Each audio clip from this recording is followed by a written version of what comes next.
ദാവൂദ് നബി അലൈഹി സ്വലാമിനെ കാണാൻ വേണ്ടി അസ്രായിൽ വന്നപ്പോ വിസിറ്റിന് വന്നതാണ്, റൂഹ് പിടിക്കാനല്ല.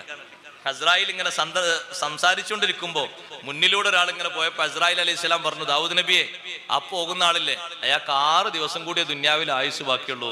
മുപ്പരത്തിന്റെ ചിത്രം ഉണ്ടല്ലോ, അതിന്റെ എല്ലാ കാറ്റലോഗും ഉണ്ടല്ലോ, ആരെ പിടിക്കണം, ഏത് സമയത്ത് പിടിക്കണം. ദാവൂദ് നബി അലൈഹി സ്വലാം 2, 3, 4 കൊല്ലം കഴിഞ്ഞിട്ട് ഈ മനുഷ്യനെ കണ്ടപ്പോ ദാവൂദ് നബി ചിന്തിച്ചു, പടച്ചോനെ ഇയാളെ പറ്റില്ലേ എന്ന് 6 ദിവസം ഉള്ളൂ എന്ന് പറഞ്ഞ് ഇയാൾ ഇപ്പോഴും ജീവിച്ചിരിക്കണ്ടല്ലോ, മരിച്ചിട്ട് പിന്നെയും ജീവിച്ചോ. അസ്രായിൽ അലൈഹി സ്വലാം പിന്നൊരിക്കൽ വന്നപ്പോ ചോദിച്ചാൽ നിങ്ങൾ 6 ദിവസം ഉള്ളൂ എന്ന് പറഞ്ഞാൽ ഇപ്പോഴും ഹയാത്തിലുണ്ടല്ലോ, അത് നിങ്ങൾ കേൾക്കണോ. നേരെ പിറ്റേന്ന് അയാൾ ചേർക്കപ്പെടാത്തൊരു ബന്ധം ഉണ്ടായിരുന്നു, മുറിഞ്ഞു കിടക്കുന്ന ഒരു ബന്ധം. ആ ബന്ധം ചേർത്തിട്ട് ബന്ധം ഉഷാറായപ്പോ അല്ലാഹു തആല ഒരു 20 കൊല്ലത്തെ ആയുസ്സും കൂടി നീട്ടിക്കൊടുത്തിട്ടുണ്ട്. 1 കൊല്ലല്ല, 20 കൊല്ലത്തെ ആയുസ് കൂടി അല്ലാഹു തആല നീട്ടിക്കൊടുത്തിട്ടുണ്ട്. ഇനി ബാക്കിയുള്ള കൊല്ലം കൂടി കഴിഞ്ഞിട്ട് ആള് മരിക്കുള്ളൂ. കുടുംബ ബന്ധം ചേർക്കുന്നത് ദുന്യാവിലും ആഖിറത്തിലും സമൃദ്ധി ലഭിക്കുന്ന കാര്യമാണ്.